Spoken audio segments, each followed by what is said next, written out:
여러분 반갑습니다. 장성준 선교사입니다. 아까 우리 박 목사님 광고 말씀을 들어보니까 다음 주에는 교회 꼭 나야겠죠? 저도 한 번 더 와야 되겠다 하는 생각이 들 정도로 참 좋은 시간이 될 것 같습니다. 제가 이제 일본 선교사로 간 지 아시는 대로 이제 8년째를 지내고 있습니다. 얼마나 시간이 빨리 흘러가는지 모릅니다. 흔히들 말하기를 연령대별로 세월 속도감을 느낀다 그러죠. 여러분은 몇 킬로의 속도를 느끼고 계십니까? 이 50킬로가 조금 넘어가니까 굉장히 빠르다는 느낌이 듭니다. 그런데 60킬로, 70킬로를 또 이렇게 지나가시는 분들도 계시겠죠? 우리가 어느 정도로 빨리 속도감을 느끼느냐보다 더 중요한 것은 남은 생에 정말로 어떻게 하나님 앞에 살아드려야 되겠느냐 하는 것이 저에게도 여러분에게도 동일한 우리 인생의 가장 큰 중요한 점이 아니겠는가 이런 생각을 합니다. 오늘 여러분과 함께 하나님의 말씀을 나누게 된 것을 너무나 감사하게 생각하면서 여러분에게 뿐만 아니라 저에게도 다시 한번 진리의 하나님의 말씀을 통해서 한 번 더 각성하고 그리고 도전되고 정말로 하나님 앞에서 부끄러움 없고 그리고 주님이 크게 기뻐하시는 선교를 앞으로도 여러분의 기도와 함께 해나가기를 소원합니다. 모쪼록 하늘문교회 여러분 귀한 교회와 가정 위에 여러분 신앙생활 위에 하나님의 은혜와 은총이 가득하시기를 주님의 이름으로 축원드립니다. 예전에 구소련에서 있었던 일이라고 합니다. 어느 장교가 신병들을 쭉 모아놓고 교육을 하고 있었을 때에 이렇게 얘기를 했답니다. 여러분 저기 높은 하늘을 바라보십시오. 그 하늘에 하나님이 있습니까? 신이 있습니까? 그랬더니 신병들이 이렇게 손가락 가는 끝을 보더니 아니요 아무것도 없습니다. 그랬더니 그 장교가 이렇게 얘기를 했답니다. 그렇습니다. 신은 없습니다. 신이 있다고 하는 사람들은 아주 거짓말쟁이고 미치광이들입니다. 이렇게 거침없이 얘기를 했답니다. 그런데 그 얘기를 듣고 있던 많은 교육생들 중에 한 명이 하나님을 믿고 예수를 믿는 사람이 있었대요. 그 사람이 벌떡 일어나서 그 장교의 말이 다 끝난 뒤에 그 신병들을 향해서 여러분 이 교관님 머리에 뭐가 보입니까? 머릿속에 아무것도 안 보입니다. 그랬대요. 그랬더니 이 벌떡 일어나서 얘기한 사람이 이렇게 얘기를 하더랍니다. 그렇습니다. 이 교관님 골 안에는 아무것도 없습니다. 빈 골입니다. 그랬대요. 너무 어렵게 제가 예화를 드렸나요? 여러분, 우리가 살고 있는 이 세상에는 눈에 보이지 않거나 귀에 들리지 않더라도 엄연히 존재하고 있는 것이 수없이 많이 있습니다. 때문에 내 눈에 보이지 않고 귀에 들리지 않고 손에 잡히지 않는다고 해서 섣불리 그것은 없는 거야 라고 말하는 것은 진리를 호도하게 된다는 것입니다. 쉽게 예를 들어서 여러분 바람이 있나요 없나요? 여러분 보셨습니까? 사진 찍어서 한번 보여주시겠습니까? 못합니다. 바람 자체는 어디에서 시작해서 어디에 끝나는지 알 수가 없습니다. 그러나 그 바람이 있다고 하는 흔적은 우리가 알 수 있나요 없나요? 누구든지 알 수 있습니다. 여름이 되면 이제 곧 여름이 오죠? 여름이 되면 태풍이 일어납니다. 태풍이 꼭 저기 남쪽에서 일어나가지고 꼭 어디를 이렇게 북쪽으로 북상하죠?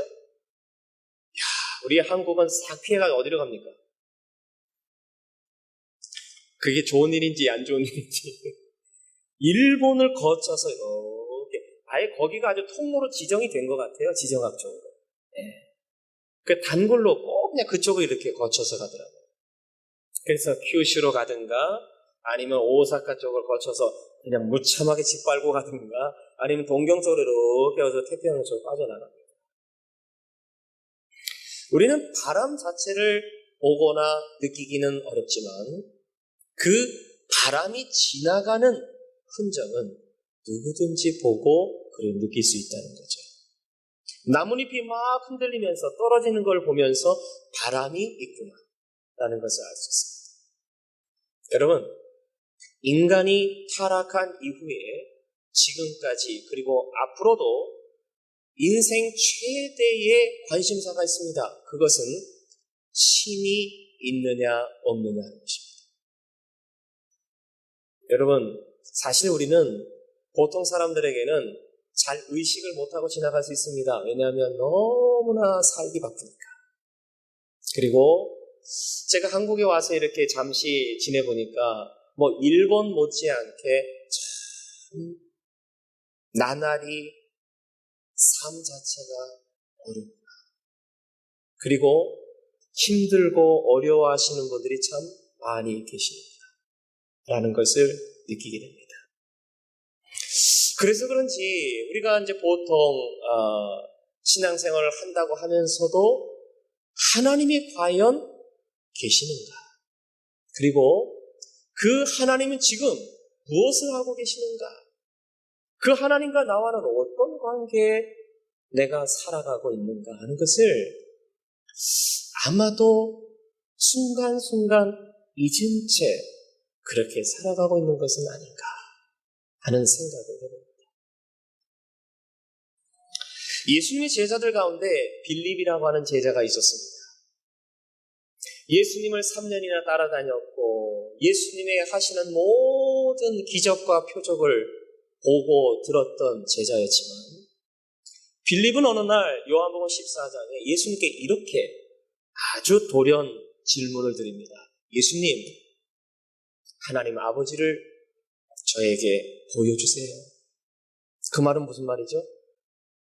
하나님 아버지를 본 적이 없다는 거죠. 너무너무 보고 싶은데 본 적이 없다는 거예요.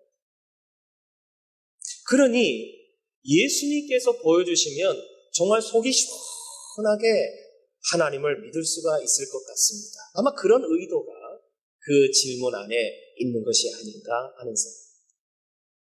그런데 예수님이 그 빌립의 질문을 들으시고 뭐라고 하셨죠? 이렇게 말씀하십니다.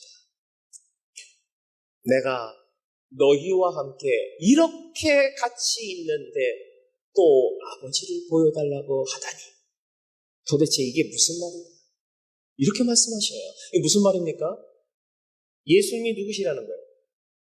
예수님이 누구죠? 지나가는 아저씨가 아닙니다. 예수님이 누구예요? 예수님은 창조주 하나님이신 분이 우리와 똑같은 인간의 옷을 입고 이 땅에 내려오신 분입니다. 믿습니까? 우리의 이성을 가지고 우리의 경험을 가지고 우리의 생각을 가지고 우리의 실력을 가지고는 예수님이 누구신가 알 도리가 없습니다. 왜 그럴까요? 아무리 공부를 해도 아무리 연구를 해도 여러분 아무리 노벨상 몇 개를 받는다 해도 예수님을 깨닫기에 역부족입니다. 우리 인간은 아담 이래로 하나님 앞에 죄를 짓고 타락한 존재입니다.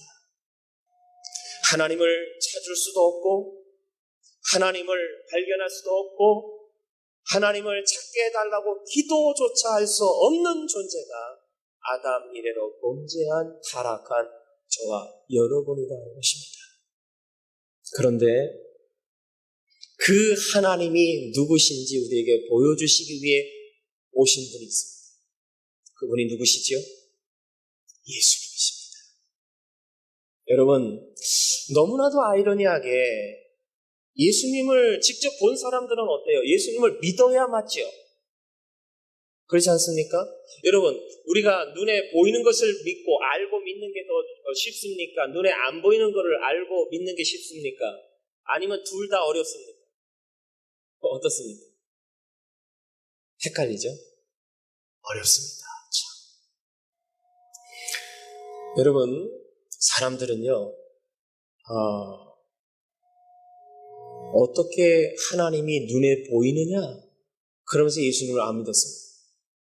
또 어떤 사람들은요, 어떻게 하나님이 좀 내 눈에 보여야 믿지, 안 보이는 걸 어떻게 믿느냐? 그러면서 또 안 믿었습니다. 오늘날 어떻습니까? 오늘날, 지금은. 하나님이 나타나셔서 산신령 가지고 나타나셔서 진짜로 보여주시면 사람들이 많이 믿을까요? 아마 또 그럴 겁니다. 성경 속의 사람들과 같이 어떻게 하나님이 사람이 될 수가 있느냐? 나는 저런 하나님 믿을 수 없다. 아마 그러지 않을까요? 하나님은 사람이 될 수가 없어. 하나님은 안 보여야 맞아. 그런 사람이 있는 반면 또 어떤 사람들은 안 보이니까 못 믿지. 이런 사람이 또 있을까요? 없을까요? 분명히 있을 겁니다. 여러분, 우리 인간은요, 눈에 보이면 보인다고 믿을 수 없고 눈에 안 보이면 안 보인다고 믿을 수가 없는 것이 우리 인간, 범죄한 타락한 인간의 모습입니다. 예수님이 도마에게 이렇게 말씀하셨습니다. 네가 나를 보고 믿느냐? 보지 않고 믿는 것이 어떻다고요? 복되도다. 여러분, 믿음이라고 하는 것은 내가 믿고 싶어서 스스로 가서 믿는 사람이 이 세상에 한 사람도 없습니다.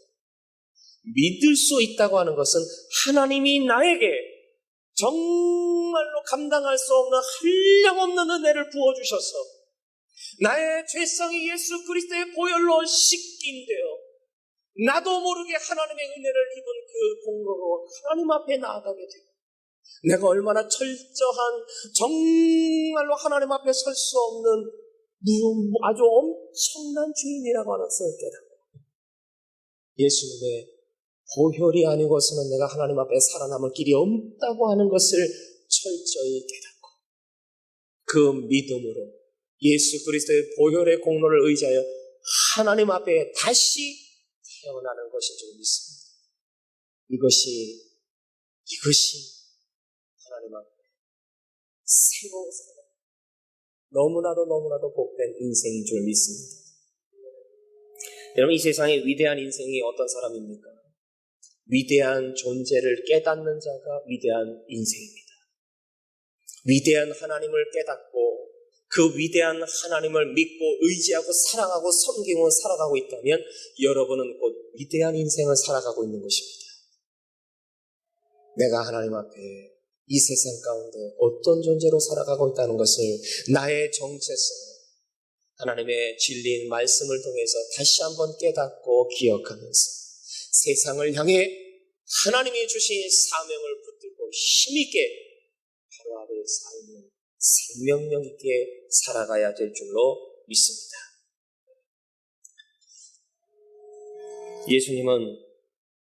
예수님 자신이 어떤 분이라는 것을 우리에게 많이 보여주셨습니다. 그러면서 기적과 표적을 일으켜주셨어요. 물리를 걸어가시면서 예수님은 사람인 동시에 하나님이심을 보여주셨고요. 그리고 죽은 지 나흘이 된 나사로를 사람들이 보는 가운데서 살려주셨습니다.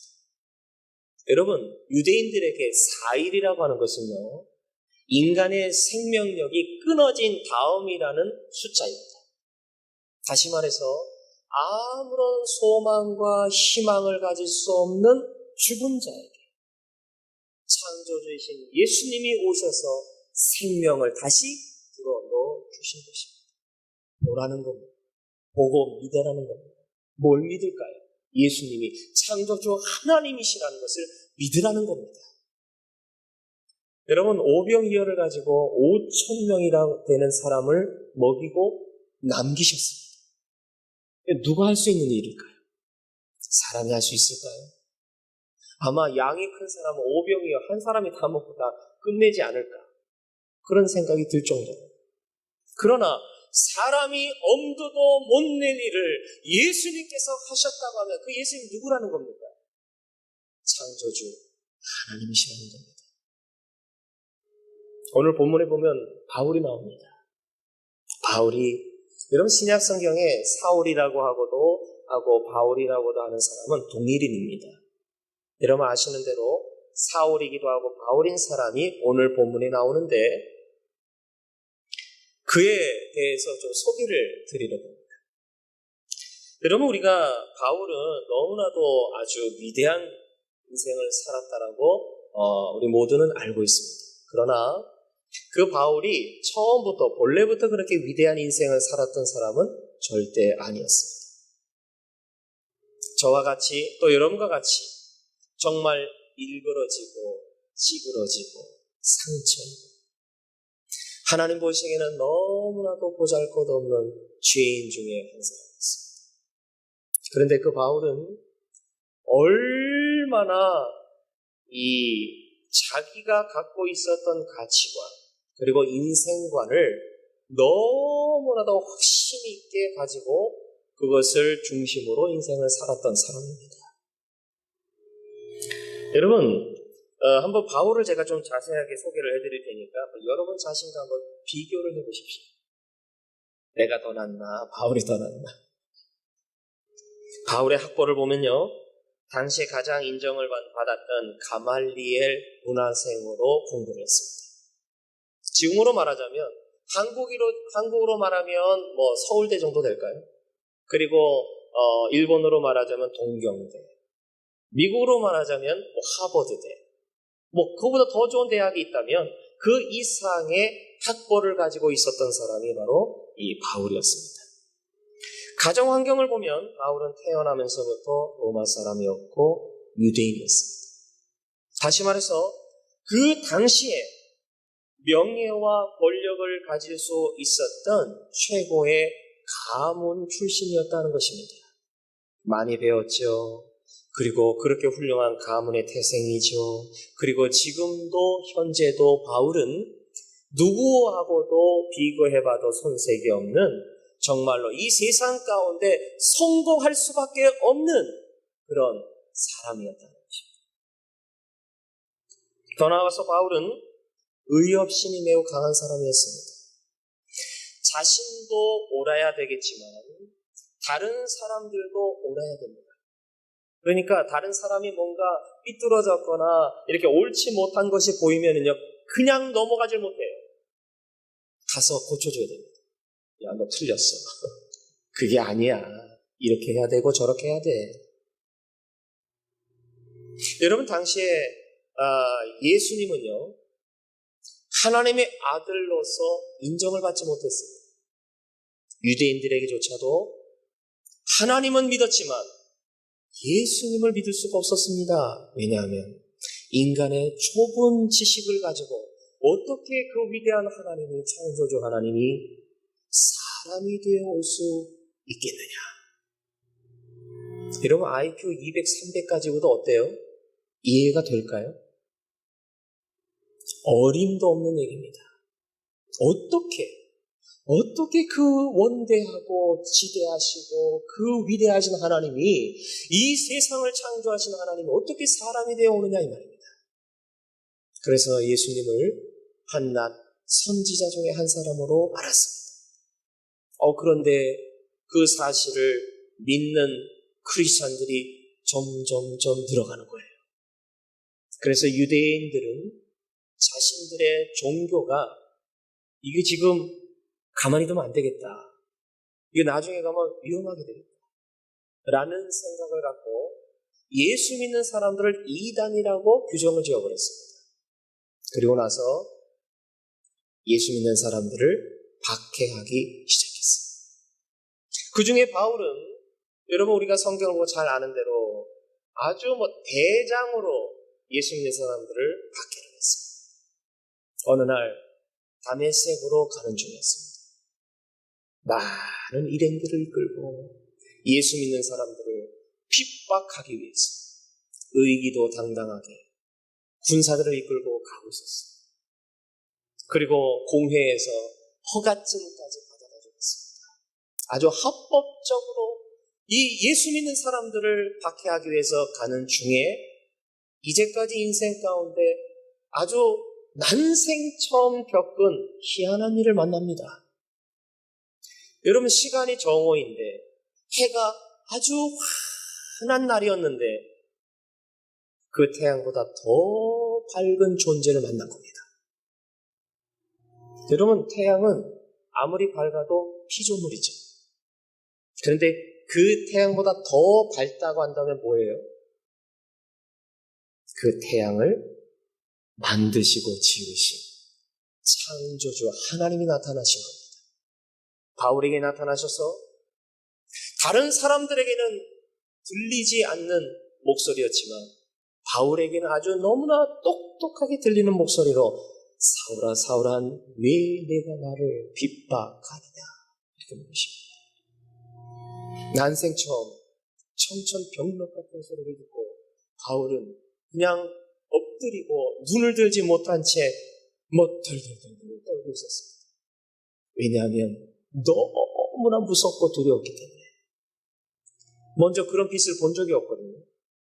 그리고 그런 목소리를 들은 적이 없습니다. 얼마나 두려웠겠어요. 바울은 이렇게 고백합니다. 누군지 정확하게 몰랐겠지만 그 순간 주여 이렇게 부릅니다. 주라는 게 무슨 뜻이죠? 주님이죠. 주님. 내 인생의 주인입니다. 이 인생, 이 세상을 창조하시고 다스리시는 참된 주인. 그리고 내 인생을 낳아주시고 길러주신 내 인생의 진정한 주인.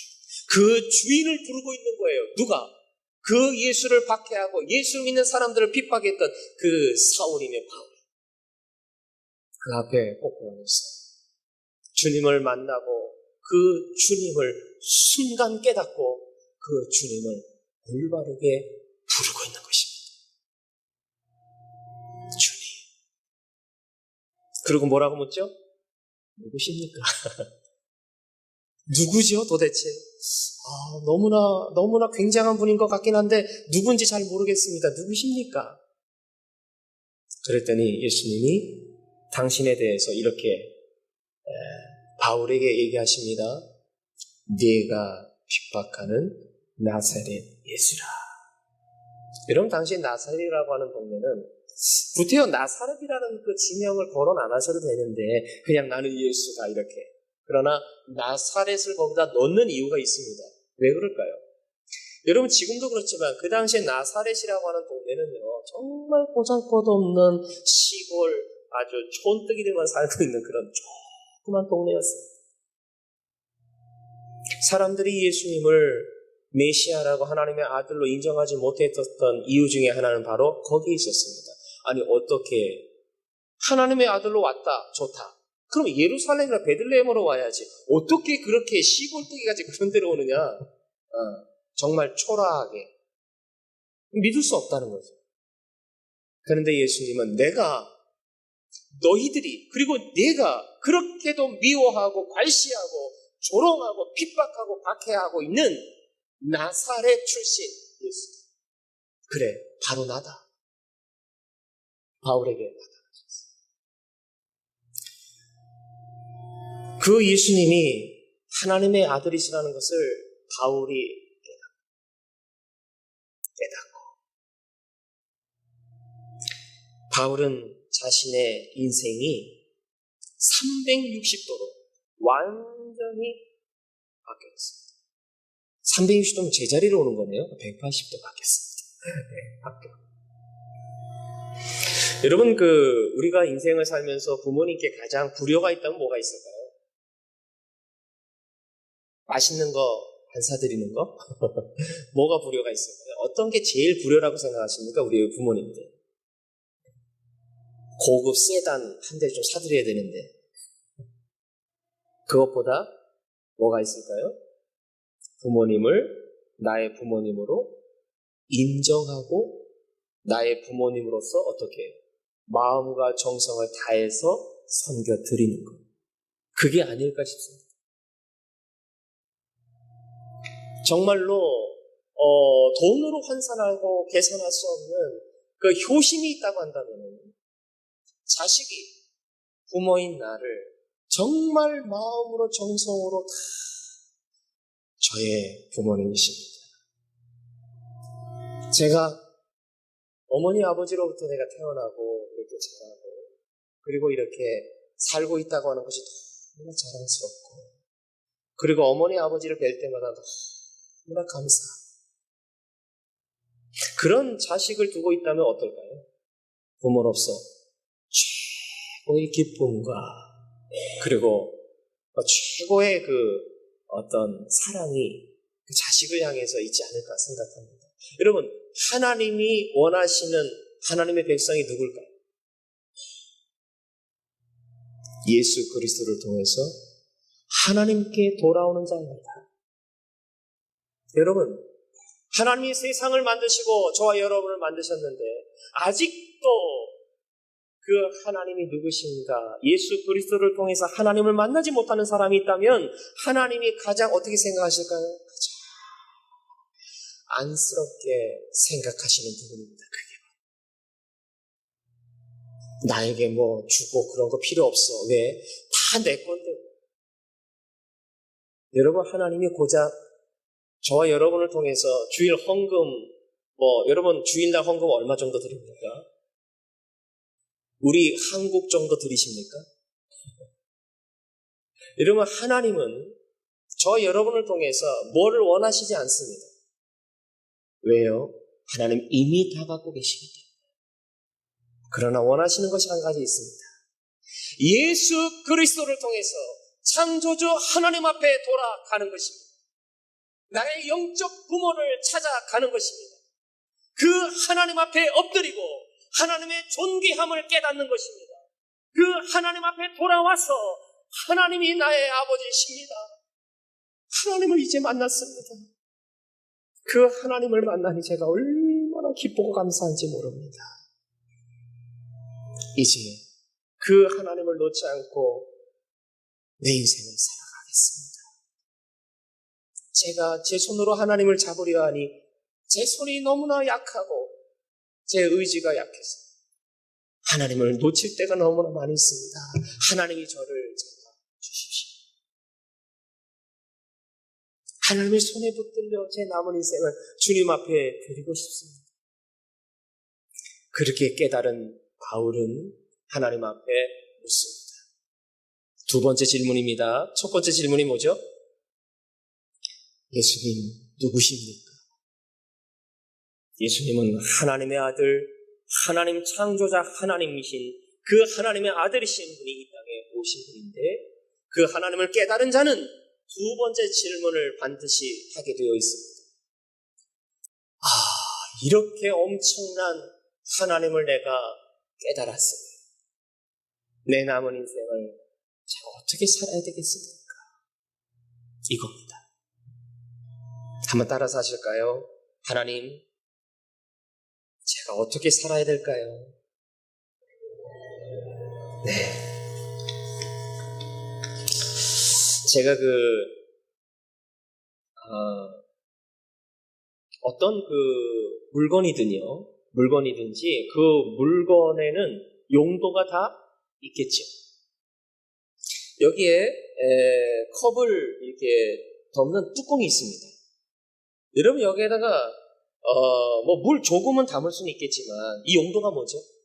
담는 게 아니고 덮는 데 있습니다.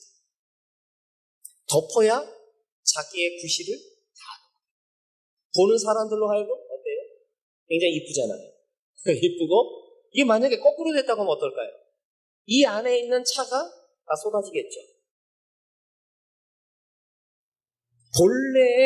원래 이 물건이 만들어진 그때에 이 물건을 만든 사람의 의도와 그 사람이 갖고 있었던 목적대로 그대로 쓰임받을 때에 이 물건의 가치는 살아납니다. 뒤집어서 쓴다거나 거꾸로 쓴다거나 바꿔서 쓰게 될 때 어떻게 될까요? 얘도 힘들고 보는 사람도 힘들고 어떻게 필요 없습니다. 여러분 우리의 인생이 하나님이심을 여러분 믿습니까? 믿는다면 하나님 앞에 두 번째 우리가 질문해야 할 것입니다. 하나님, 그러면 제 남은 인생에 제가 뭐를 해야 될까요? 다시 말해서 하나님이 저를 애초에 만드셨을 때에 용도가 뭡니까? 저를 왜 만드셨나요? 하나님이 저를 만드셨는데 왜 만드셨나요? 제가 왜 여기 태어났고 왜 여기 살아가야 되고 앞으로도 왜 살아가야 될까요, 제가? 여러분, 그 목적의식을 진리 안에서, 말씀 안에서 분명히 깨달아야 될 줄로 믿습니다. 만일 그것을 분명하게 깨닫지 못한다면 똑같이 인생을 살고 있지만 목적의식이 없이 살게 됩니다. 어떻게 될까요? 여러분, 요즘에 흔히 하는 말로 이런 말이 있죠. 인생은 속도가 아니고 방향이다. 이런 말 있죠. 선교도 속도가 아니고 뭘까요? 방향이다. 제가 묵상하면 할수록 진리인 것 같아요. 왜냐하면 여러분, 만약에 교회 가는 길이 여긴데 천천히 가도 일이 계속 가면 교회가 나올까요, 안 나올까요? 여기 아닌 것 같아서 일이 막 뛰어갑니다. 늦은 것 같아서 1시간을 뛰어가도 안 나오네. 왜 그렇죠? 더 빨리 뛰어야 됩니까? 더 빨리 뛰면 어때요? 더 멀리 가는 거예요. 그럼 어떻게 되지? 빨리 인생의 방향을 바로 잡아야 합니다. 여러분, 여러분의 인생의 방향은 어디를 향해서 가고 있습니까? 빨리 가고 있느냐, 천천히 가고 있느냐, 그리고 뭐 이렇게 누워서 가고 있느냐, 이것보다도 더 중요한 것은 방향이다 이거죠, 방향. 내가 진리를 만나 깨닫고, 그리고 진리가 나에게 던져주신 그 진리의 빛을 내가 환하게 보고 깨닫고, 하나님 앞으로 내가 가고 있느냐, 그리고 하나님께서 지시하신 곳으로 내가 순종하며 나아가고 있느냐. 만약에 그렇지 않다면 빨리 어떻게 해요? 속도 조절과 함께 방향 전환을 하지 않으면 큰일이 날 수가 있습니다. 우리 인생 가운데 큰일이라면 뭘까요? 큰 사고를 만나서 죽는 거? 큰일이죠. 큰일입니다. 그보다 큰일이 더 어디 있겠습니까? 그런데 우리가 좀 더 생각을 해보면 그보다 더 큰일이 있습니다. 뭘까요? 80년, 90년, 100년 인생을 열심히 살아왔는데 생을 마감하면 싫든 좋든 생명을 주신 이 앞으로 가게 되어 있습니다. 그것은 우리가 인정을 하든 안 하든 상관이 없습니다. 하나님에서 왔기 때문에 하나님께로 돌아가는 것은 그것은 이치요 질서입니다. 그런데 하나님 앞에 똑같는데 아이고 내가 인생을 잘못 살았구나. 무릎을 아무리 100번 1000번 쳐도 어떻게 됩니까? 돌아갈 수 있나요? 절대 불가합니다. 지금 우리가 몇 살이 되었던 지금 어떤 상황이든 지금 돌이키면 그래도 일말의 가능성이 있지만 우리가 죽음을 맞이하고 하나님 앞에 갔을 때는 이제 끝입니다. 인생도 끝이지만 하나님의 새로운 심판이 시작됩니다. 우리 인생 가운데 큰일이 뭡니까? 우리가 죽는 거 그보다 더 큰일이 있습니다. 하나님 앞에 섰을 때 이게 아니었구나 라고 생각을 한다면, 만약에 그런 일이 벌어진다면 이것보다 더 큰 일이 어디 있겠느냐 하는 거예요. 왜냐? 돌이킬 수 없어요. 여러분, 그러한 너무너무 늦어도 너무너무 늦은 때가 오기 전에 저와 여러분은 말씀을 통해 진리를 통해 내 인생의 방향점을 다시 한번 되돌아보고 정말 하나님 앞에 내가 괜찮은가? 신앙생활을 정말 하나님 앞에서 잘하고 있는가? 라는 것을 점검하고 주님 앞에 바로 설 수 있는 은혜가 임하시길 주님의 이름으로 축원합니다. 예수님이 바울에게 이렇게 말씀합니다. 오늘 본문은 아니지만 15절을 한번 읽어보겠습니다. 15절. 다 같이 한번 읽어볼까요? 22장 15절 시작.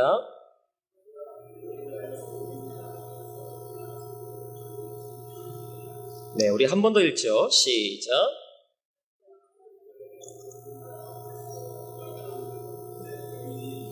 네, 뭐가 되리라? 증인은 딱 두 가지만 하면 됩니다. 본 것 그대로 얘기하고 들은 것 그대로 얘기하는 겁니다. 예수님을 만난 것 그대로 얘기하는 겁니다. 예수님을 체험한 은혜 그대로 가서 전하는 겁니다. 그런데 받은 은혜가 없거나 내가 체험한 경험한 어떤 은혜가 없으면 전할 수 있을까요? 없을까요? 여러분, 예수님을 통해서 하나님을 깨달으셨습니까? 내 인생이 얼마나 비참하고 그리고 얼마나 보잘것없는 큰 죄인이었을 때 예수 그리스도의 보혈을 통해서 하나님 앞에 새로운 인생을 살게 된 것을 여러분 믿습니까?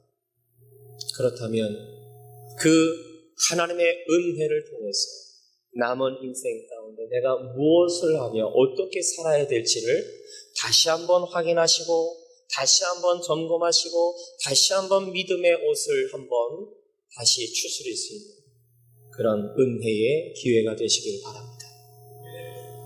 말씀을 맺겠습니다. 여러분은 아이들이 이제 이렇게 학교에서 끝나고 집으로 돌아올 때 여러분 뭐라고 얘기하시면서 이렇게 아이들을 맞이하십니까? 일본 엄마들은요 이렇게 얘기합니다. 얘들아, 오늘 학교에서 선생님이나 친구들한테 무슨 이렇게 폐가 되는 일은 안 했지? 이렇게 물어봅니다. 유대인 엄마는요 이렇게 물어본답니다. 오늘 너 학교에서 공부하면서 선생님한테 무슨 질문을 했니? 무슨 질문을 했니? 이렇게 물어본답니다. 그러니까 아이에게 관심을 갖는데 어떤 데 관심을 갖냐면 우리 아이가 지금 뭘 생각하고 사는가?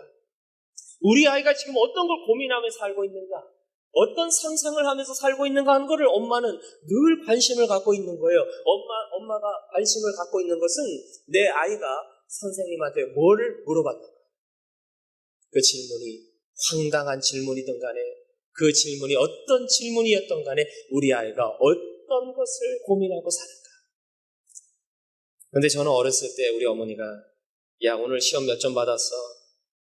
이거밖에 기억이 잘 안 나요. 그리고 저도 그렇게밖에 안 물어본 것 같아요. 저희 아이가 지금 22살, 21살인데 참 유대인들 참 대단한 사람들이다.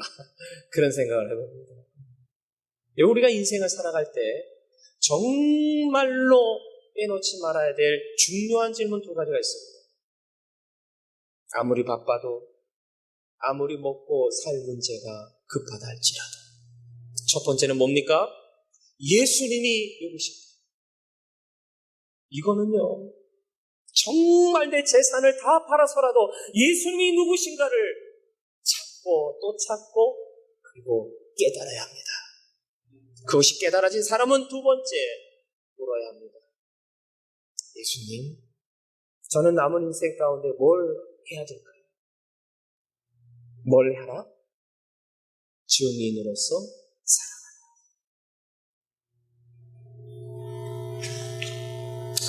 저와 여러분은 남은 인생을 어떻게 살아야 되겠습니까? 참 주인을 찾았다면 진정한 주인 앞에 돌아가 그 주인에게 주인의 용도에 맞게끔 쓰임받을 때에 저와 여러분의 인생은 빛이 나고 저와 여러분의 인생은 너무나 기쁨과 은혜와 평안으로 충만하게 될 줄로 믿습니다. 돈을 벌어서 얻는 기쁨도 꽤 기쁨이 있지만 그러나 그것과 비교할 수 없는 하늘의 기쁨으로 가득 그 기쁨을 증거하고 그 은혜를 자랑하면서 정말로 어디를 가나 얼굴이 환하게 광채가 날 수 있는 그런 신앙생활을 해나갈 수 있기를 하늘문 가족 여러분 성도님들을 주님의 이름으로 축복합니다. 기도하겠습니다.